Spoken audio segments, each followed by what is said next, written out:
साथियों नमस्कार। आज हम नए विषय के साथ में मौजूद हैं। ह्यूमन एनाटॉमी एंड फिजियोलॉजी के में सेंट्रल नर्वस सिस्टम, यानी हम नर्वस सिस्टम को पढ़ेंगे, जानेंगे। नर्वस सिस्टम को हम दो भागों में बांट लेते हैं, central nervous system and peripheral nervous system. Central nervous system को भी हम दो भागों में बांटते हैं, brain and spinal cord. Brain के जो भाग होते हैं उनको हम अलग अलग पढ़ते हैं। सेरेब्रम होता है, बृहद मस्तिष्क होता है, जिसे प्रमस्तिष्क भी होते हैं, जिसके अंदर visual centre, speech centre, taste and hearing centre होते हैं। और वो दो भागों में बटा हुआ होता है। एक रेखा के माध्यम से जो सेमी स्फीयर जो होता है, हेमिस्फीयर में बटा हुआ होता है। उसके भी नीचे होता है, पीछे की तरफ जो है आपका हिंड ब्रेन, सेरेब्रम,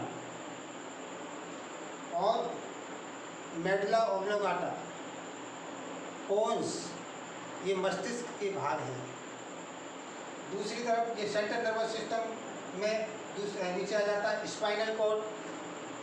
और स्पाइनल कॉर्ड जो मान लीजिए स्पाइन के बाद जो स्पाइनल कॉर्ड होती है, स्पाइनल जो रीढ़ रज्जु होती है, आपकी रीढ़ की जो हड्डियां होती है उनके बीच से होकर के गुजरती है, वो आगे चल के वो भी पैरों की तरफ जाती है। दूसरा होता है peripheral nervous system. Peripheral nervous system को दो भागों में बांट देते हैं, क्रेनियल नर्व और spinal nerve. Cranial nerve, spinal nerve, इस सिस्टम का रोल क्या होता है? सेंट्रल नर्वस सिस्टम से जो इम्पल्स होते हैं, मोटर इम्पल्स जो होते हैं, उनको संदेशों को स्पाइनल कॉर्ड के माध्यम से होकर के गुजर के शरीर के स्नायु तंत्र के माध्यम से सभी अंगों को प्रेषित करना, और वहाँ से जो सेंसरी जो इम्पल्स हैं उनको लेकर के सेंट्रल नर्वस सिस्टम में ब्रेन को पहुँचाना। ब्रेन वहाँ एनालिसिस करता है और उसके माध्यम से जो ऑर्डर हैं उनको मोटर सेल्स के माध्यम से उन्हें पास कराता है। तो ये जो नाड़ी तंतु का जो सिस्टम है, नाड़ी तंतुओं के माध्यम से ये सेंसरी इम्पल्स और मोटर इम्पल्स का आदान प्रदान पूरे शरीर को होता है। इसके बाद में ये जो हम देख रहे हैं PNS, पेरीफेरल नर्वस सिस्टम। इस पेरीफेरल नर्वस सिस्टम को हम दो भागों में बांट लेते हैं। एक होता है सोमैटिक नर्वस सिस्टम और दूसरा होता है ऑटोनॉमिक नर्वस सिस्टम। सोमैटिक वो होता है जो आपके जो वॉलेंट्री जो फंक्शंस होते हैं बॉडी के, उनको कंट्रोल करता है, और जो ऑटोनॉमिक नर्वस सिस्टम होता है जो इनवॉलंटरी फंक्शन को कंट्रोल करता है। जैसे आपका जो है हार्ट बीट वगैरह है, आपका लंग्स हैं, आपका स्टोमक है, इंटेस्टाइन है, ये सारे इनवॉलंटरी फंक्शंस हैं, इनको कंट्रोल करता है। ये आपका ANS, ऑटोनॉमिक नर्वस सिस्टम भी दो भागों में विभाजित होता है, सिंपैथेटिक और पैरासिम्पैथेटिक। सिंपैथेटिक और पैरासिम्पैथेटिक दोनों ही सिस्टम एक दूसरे के अपोजिट कार्य करते हैं। एक में तनाव उत्तेजना पैदा होती है तो दूसरे में रिलैक्सेशन पैदा होता है। एक में ऊर्जा व्यय होती है तो एक में ऊर्जा संचय होती है। तो एक में रक्त का दाब बढ़ जाता है तो एक में रक्त का दाब कम हो जाता है। तो एक दूसरे के विपरीत कार्य करते हैं और शरीर के अंदर संतुलन बनाए रखते हैं। ये central nervous system, spinal cord, ये आपका पेरीफेरल की जो नर्व्स हैं उनको समझने के लिए हम अभी एक चार्ट देखते हैं। चार्ट के माध्यम से देखेंगे कि किस तरीके से ये नर्व्स जो है आगे जाती हैं। ये आप देख रहे हैं, ये चार्ट पेपर के माध्यम से ये पूरा बॉडी है, ह्यूमन बॉडी। ये ऊपर आप ब्रेन देख रहे हैं, ब्रेन से नीचे ये आप देख रहे हैं एक रेखा सी दिखाई दे रही है, ये आपकी स्पाइनल कॉर्ड है, नीचे आती है। इनमें से ये नर्व्स जो है इधर और उधर दोनों तरफ निकल रही हैं, ब्रेन से भी ऊपर से आ रही हैं, इधर चारों तरफ, जो स्नायु तंत्र के माध्यम से चारों तरफ टिश्यू में फैल रही हैं। तो अब आप इधर देखेंगे ब्रेन, ये आपका ब्रेन दिखाई दे रहा है, ये ब्रेन है आपका। नीचे ये पश्च मस्तिष्क है, नीचे वाला छोटा ब्रेन है, ऊपर बड़ा ब्रेन है, बीच में मध्य ब्रेन है, और नीचे ये देख रहे हैं लंब नाड़ी, मेडुला ओब्लांगेटा, और ये आपकी स्पाइनल नर्व। क्रेनियल नर्व्स इससे निकलती हैं 12 जोड़ी, और 31 जोड़ी ये नर्व आप देख रहे हैं स्पाइनल कॉर्ड में से।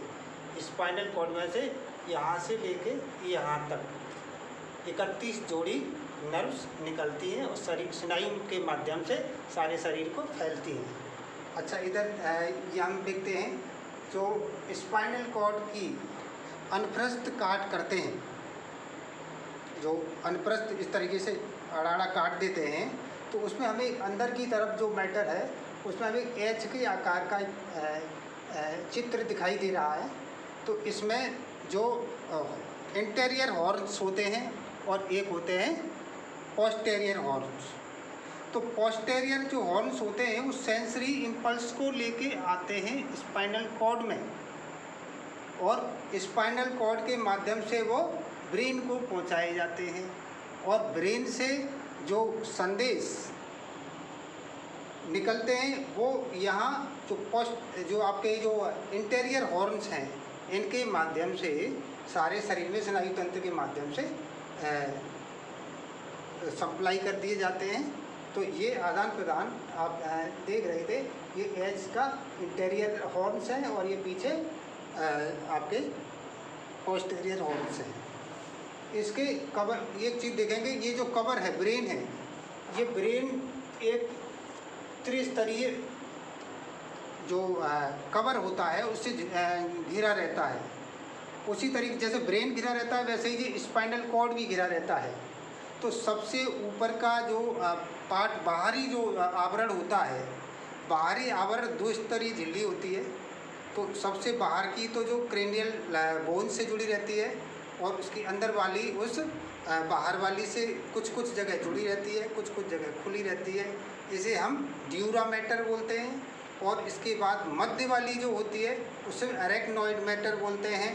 और एरेक्नॉइड जो मैटर होता जो झिल्ली होती है बहुत ही बारीक पतली होती है, वो केवल अंदर वाली जो आपकी पिया मैटर होता है जो झिल्ली होती है उसको रोकने उसको बांटने का काम करती है। तो आपकी एरेक्नॉइड मैटर और पिया मैटर के बीच में एक सेरिब्रो स्पाइनल फ्लूइड लिक्विड भरा रहता है, जो स्पाइनल कॉर्ड और ब्रेन को किसी बाहरी आघात या चोट से बचाने का काम करता है, सुरक्षा प्रदान करता है। और आप ये देख रहे हैं नीचे, ये न्यूरॉन्स हैं। नर्वस सिस्टम की जो इकाई है वो न्यूरॉन होती है। न्यूरॉन के जो भाग होते हैं आपकी एक तो पेशी होती है, शेल बॉडी, और दूसरा होते हैं उसके जो नाड़ी तंतु, फाइब्रिल्स, और तीसरा होता है एक एक्सॉन। एक्सॉन पे कवर चढ़ा हुआ होता है। तो ये एक्सॉन जो होते हैं, जो इसके माध्यम से जो संदेश या जो इम्पल्स होते हैं एक दूसरे में आदान प्रदान होता है, और सारे शरीर में जो सेंसरी इम्पल्स हों या मोटर इम्पल्स हों शरीर में आते जाते हैं, और सेंट्रल नर्वस सिस्टम से संतुलन और कंट्रोल बना रहता है। तो सेंट्रल नर्वस सिस्टम को संक्षिप्त रूप से जाना, और आगे योग और प्राकृतिक चिकित्सा का इस नर्वस सिस्टम पर क्या प्रभाव पड़ता है इसको हम जानेंगे। हम चाहे वो एक्यूप्रेशर चिकित्सा हो, उसमें भी जो है नर्वस सिस्टम का विशेष महत्व होता है, और चाहे आपका जो है ग्लैंडुलर सिस्टम हो, इसमें भी नर्वस सिस्टम का बहुत बड़ा महत्व होता है। तो योग और प्राकृतिक चिकित्सा का इन पर गहरा प्रभाव पड़ता है, उसको हम अगले वीडियो के माध्यम से जानेंगे।